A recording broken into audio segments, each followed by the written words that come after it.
রাঙা আলু দিয়ে তো অনেক কিছু পিঠা বানিয়ে খেয়েছেন, কিন্তু এইভাবে করে একটা স্বাস্থ্যকর পিঠা খেয়ে দেখুন। পিঠাগুলো দেখতেও যেমন সুন্দর হয়, খেতেও কিন্তু দারুণ লাগে। আর বানাতে তো খুবই সহজ। আসুন তাহলে দেখে নিই আমি পিঠাগুলো কিভাবে বানিয়েছি। পিঠাগুলো বানানোর আগে আমি প্রথমে পুরটা বানিয়ে নেব। তার জন্য 1 বাটি নারকেল কোড়া নিয়ে নিলাম কড়াইতে, আর আধা বাটি গুড় দিয়ে দিলাম। আমি গুড় দিয়ে বানাবো, আপনারা ইচ্ছা করলে চিনি দিয়েও বানাতে পারেন। এখন গুড়টার সাথে নারকেলগুলো আগে ভালো করে মিশিয়ে নেব, তাহলে পুরটা তাড়াতাড়িও হবে আর গুড়টা ভালো করে গলেও যাবে। ভালো করে মেখে নিয়ে তারপর গ্যাসটাকে জ্বালাবো। জ্বালিয়ে নিয়ে অনবরত নাড়তে থাকবো। নাড়তে নাড়তে যখন গুড়টা ভালো করে গলে গেল, তখন এটার মধ্যে 4টা এলাচ থেতো করে দিয়ে দিলাম। ফ্লেভারটা তাহলে ভালো হবে। এলাচটার সাথে ভালো করে মিশিয়ে নিয়ে এখন অনবরত নাড়তে থাকবো। মিডিয়াম আঁচে রেখে করবেন এই কাজটা, না হলে কিন্তু গুড়টা একটু পাক বেশি হয়ে গেলে তখন পুরটা বানাতে অসুবিধা হয়ে যাবে। প্রায় 5 থেকে 6 মিনিটের মতো লাগে এই পুরটা বানাতে, খুব একটা বেশি সময় লাগে না। নাড়তে নাড়তে যখন দেখবেন একটা আঠা আঠা ভাব চলে আসছে, তখনই বুঝবেন যে পাকটা হয়ে গেছে। এখন আমি নামিয়ে নিলাম। এখন আমি পিঠাগুলো বানাবো, তার জন্য আধা কেজি রাঙা আলু নিয়েছি। এখন বাজারে কিন্তু বেশ সুন্দর সুন্দর রাঙা আলু পাওয়া যাচ্ছে। এই রাঙা আলুর পিঠার রেসিপিটা আপনারা একবার হলেও ট্রাই করে দেখুন, খুবই সুস্বাদু লাগে খেতে। আলুগুলো খোসা ছাড়ানোর আগে আমি ভালো করে ধুয়ে নিয়েছি, কারণ রাঙা আলুতে প্রচুর পরিমাণে মাটি থাকে, তাই খোসা ছাড়ানোর আগে ভালো করে ধুয়ে নিতে হবে। ধুয়ে নিয়ে তারপর একটু মোটা করে খোসাটা ছাড়াবেন, না হলে একটু লাল লাল ভাব থাকলে পিঠাগুলো একটু লাল লাল হয়ে যাবে, দেখতে তখন সুন্দর লাগবে না। তাই একটু মোটা করে খোসাটা ছাড়ালে একদম সাদা সাদা হয়ে থাকবে, তখন দেখতেও ভালো লাগবে। খোসাটা ভালো করে ছাড়িয়ে নিয়ে তারপর মিডিলে একটা খণ্ড করে নিয়ে ছোট ছোট করে পিস করে নেব। এইভাবে ছোট ছোট করে পিস করে নিলে সিদ্ধটাও তাড়াতাড়ি হবে আর রেসিপিটা বানাতেও কিন্তু সুবিধা হবে। সবগুলো আলু এইভাবে ছোট ছোট করে কেটে নেব। ছোট ছোট পিস করে সবগুলো আলু কেটে নিলাম। এখন কড়াই বসিয়ে আমি প্রথমে আলুগুলোকে দিয়ে দিলাম। তারপর এটার মধ্যে বড় সাইজের 1.5 কাপ জল দিয়ে দেব। এই জলটা কিন্তু আন্দাজ করে একবারেই দিতে হবে। স্বাদ অনুসারে একটু নুন দিয়ে দিলাম।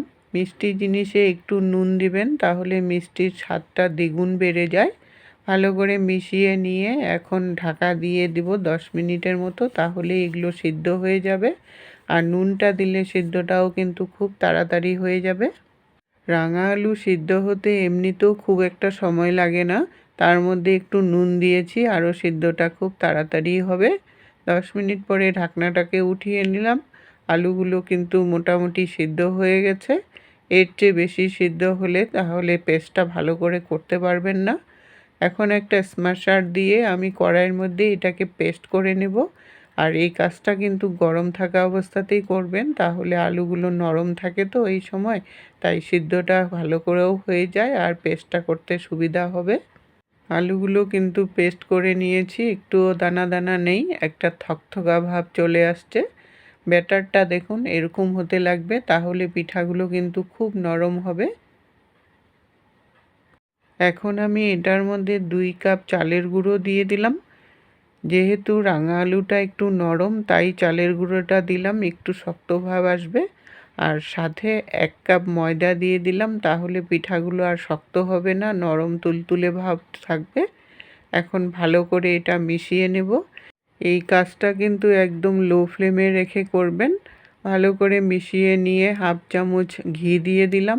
এই ঘিয়ের জায়গায় আপনারা ইচ্ছা করলে রিফাইন তেলও দিতে পারেন 1 চামচ, কিন্তু ঘিটা দিলে ফ্লেভারটাও খুব সুন্দর হবে আর আঠা আঠা ভাবটাও হবে না।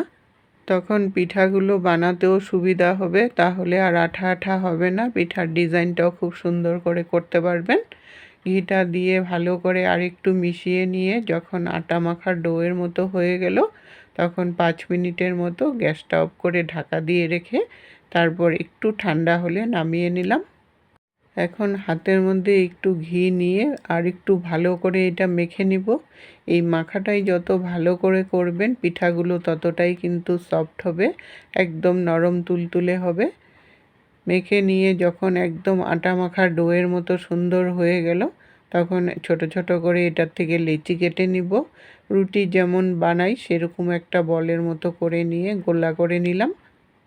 করে নিয়ে তারপর 4-5টা একসাথে রেডি করে নিয়ে বাকিটা ঢেকে রেখে দেব। একটু ঢেকে রাখবেন, না হলে বাকিটা শক্ত হয়ে যাবে। এখন একটা একটা করে বল নেব আর বাটির আকারে একটা শেপ দিয়ে নেব। এই বাটির সাইজটা কিন্তু বেশি মোটাও না বেশি পাতলাও না, সেরকম একটা করতে হবে। বেশি পাতলা করলে কিন্তু ভিতরের পুরটা বেরিয়ে যাওয়ার চান্স থাকবে, তাই একটু মোটা রাখার চেষ্টা করবেন। পুরটা দিয়ে মুখটা কিন্তু ভালো করে বন্ধ করতে হবে। বন্ধ করে আবার আটার গোলার মতো এরকম শেপে আনতে হবে। চারিদিকটা একটু সমান করে দিবেন, তাহলে পিঠার ডিজাইনটা করতে কিন্তু খুব সুবিধা হবে। তারপর আমি একটা কাঁটা চামচ নিয়েছি ডিজাইনটা করার জন্য। এরকম কাঁটা চামচ কিন্তু সবার বাড়িতেই থাকে। একটু প্রেসার দিয়ে দিয়ে চারদিকটা একটু চাপিয়ে চাপিয়ে দিবেন, তাহলেই সুন্দর ডিজাইনটা হয়ে যায়। তারপর চামচের যে গোড়ার দিকটা থাকে, গোড়ার দিকটা উপরে একটু লাইন লাইন করে একটা ডিজাইন করে দিলাম। এই ডিজাইনগুলো কিন্তু আপনারা আপনাদের খুশি মতো যেরকম খুশি সেরকমই করতে পারেন, যে আর যেরকম ভালো লাগে। একটা চামচ দিয়ে কত রকম ডিজাইন করা যায় তারই পদ্ধতি আমি দেখাচ্ছি।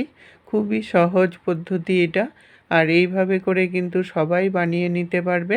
আমি আরেকটা করে দেখাচ্ছি।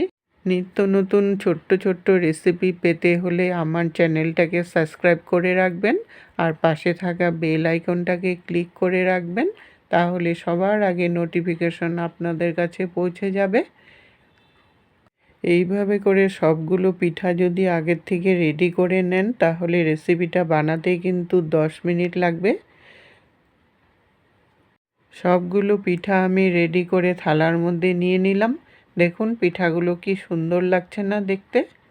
এখন আমি একটা জাজরি নিয়েছি, এটার মধ্যে সামান্য পরিমাণে রিফাইন্ড অয়েল মাখিয়ে নিলাম। আপনারা ইচ্ছা করলে ঘি মাখিয়েও করতে পারেন। তারপর একটা সসপ্যানে জল বসিয়েছি, তার উপরে জাজরিটাকে দিয়ে দিলাম। দিয়ে এখন পিঠাগুলোকে বসিয়ে দিলাম সুন্দর করে, একটার গায়ে যাতে আরেকটা না লাগে সেরকমভাবে বসিয়ে দিতে হবে। কারণ এটা ভাপে হলে একটু ফুলে উঠবে, তাই একটার গায়ে আরেকটা লাগালে একটু উঠাতে অসুবিধা হয়ে যাবে, তাই একটু ফাঁক ফাঁক করে দিতে হবে।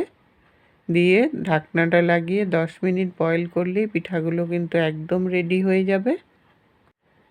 10 মিনিট পরে ঢাকনাটাকে খুলে নিলাম। পিঠাগুলো কিন্তু বেশ শক্ত হয়ে আসছে, আর এই গরম অবস্থাতে পিঠাগুলো কিন্তু একদমই নামাবেন না, কারণ এটা ভেঙে যাওয়ার চান্স থাকবে। খুবই নরম থাকে এই গরম অবস্থায় পিঠাগুলো, তাই একটু ঠান্ডা করে নিয়েই জাজরি থেকে নামাতে হবে। সব পিঠাগুলো নামিয়ে নিয়ে তারপর জাজরিটার মধ্যে আবার তেল লাগিয়ে পিঠাগুলো বসাতে হবে। এইভাবে করে সব পিঠা বানাতে হবে। সবগুলো পিঠা বানিয়ে রেডি করে নিলাম। পিঠাগুলো দেখুন কতটা সফট হয়েছে, একদম নরম তুলতুলে হয়েছে। রেসিপিটা যদি ভালো লাগে লাইক দিয়ে সবার সাথে শেয়ার করে দিবেন। এতক্ষণ সঙ্গে থাকার জন্য আপনাদেরকে অসংখ্য ধন্যবাদ বন্ধুরা।